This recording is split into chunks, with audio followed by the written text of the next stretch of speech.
श्री स्वामी समर्थ। सर्व स्वामी भक्तांचे या चॅनलवरती मनापासून स्वागत आहे। हिंदू मान्यतानुसार वरलक्ष्मी देवी वरदान देणारी मानली जाते। या खास दिवशी काही खास गोष्टी घरी आणू शकता। यामुळे धनाची देवी लक्ष्मीची कृपा साधकावर आणि त्याच्या कुटुंबावर राहते। सनातन धर्मात माता लक्ष्मीची पूजा संपत्तीची देवी म्हणून केली जाते। हिंदू कॅलेंडरनुसार श्रावण महिन्यातील शुक्ल पक्षाच्या शेवटच्या शुक्रवारी वरलक्ष्मी व्रत पाळले जाते।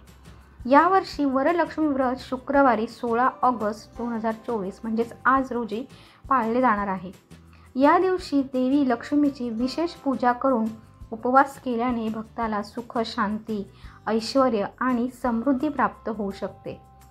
वरलक्ष्मी व्रताचे महत्त्व धार्मिक मान्यतानुसार वरलक्ष्मी व्रत केल्याने साधकाला अष्टलक्ष्मीची कृपा प्राप्त होते। हा दिवस संपत्ती आणि समृद्धीच्या देवीची उपासना करण्यासाठी सर्वोत्तम दिवसांपैकी एक मानला जातो। हे व्रत योग्य रीतीने पाळल्यास लक्ष्मी देवीच्या कृपेने जीवनातून दुःख आणि दारिद्र्य दूर राहते। या दिवशी देवी लक्ष्मी प्रसन्न होऊन तिच्या भक्तांच्या सर्व मनोकामना पूर्ण करते।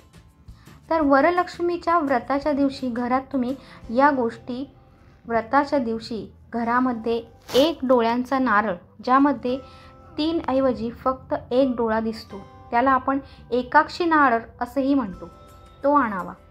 यामुळे साधकावर लक्ष्मी देवीची कृपा राहते। यासोबतच तुम्ही देवी लक्ष्मीला अतिशय प्रिय असणारा दक्षिणावर्ती शंखही घरी आणू शकता। वरलक्ष्मी व्रताच्या दिवशी तुम्ही पिवळ्या कवड्याही घरी आणू शकता। लक्ष्मी मातेची पूजा केल्यानंतर 11 कवड्या पिवळ्या कपड्यात बांधून उत्तर दिशेला ठेवा।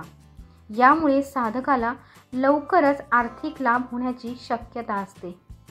देवी लक्ष्मीची कृपा प्राप्त करण्यासाठी तुम्ही श्रीयंत्रसुद्धा आणू शकता, ते सुद्धा खूप शुभ मानले जाते।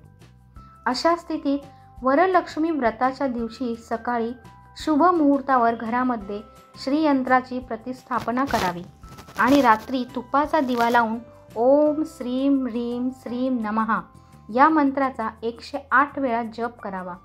यामुळे तुमच्या घरात धनाची देवी लक्ष्मी वास करते। वरलक्ष्मी व्रताच्या दिवशी काय करावे? वरलक्ष्मी व्रताच्या दिवशी व्रतकथा ऐकणे फार महत्त्वाचे आहे। ही कथा देवी लक्ष्मीचा महिमा आणि तिचा आशीर्वाद मिळवण्याच्या मार्गावर आधारित आहे। तसेच वरलक्ष्मी व्रताची कथा ऐकल्याने मानसिक शांती आणि धार्मिक ज्ञान वाढते। उपवासाच्या दिवशी दान आणि सेवेलाही विशेष महत्त्व आहे। गरिबांना अन्न व वस्त्र दान करणे, मंदिरात दान करणे आणि गरिबांना मदत करणे हे शुभ मानले जाते। उपवास करताना सकारात्मक विचार आणि कृती करावी। या व्रतामुळे मानसिक स्थिती सकारात्मक राहून कुटुंबात सुख शांती राहण्यास मदत होते। शेवटी कौटुंबिक समृद्धी, सुख, शांती आणि समृद्धीसाठी देवी लक्ष्मीची प्रार्थना करावी। तर हे उपाय तुम्ही आज दिवसभरात कधीही करू शकता। तर हा व्हिडिओ कसा वाटला नक्की कळवा आणि सर्व स्वामी भक्तांनी कमेंटमध्ये श्री स्वामी समर्थ लिहायला विसरू नका। श्री स्वामी समर्थ।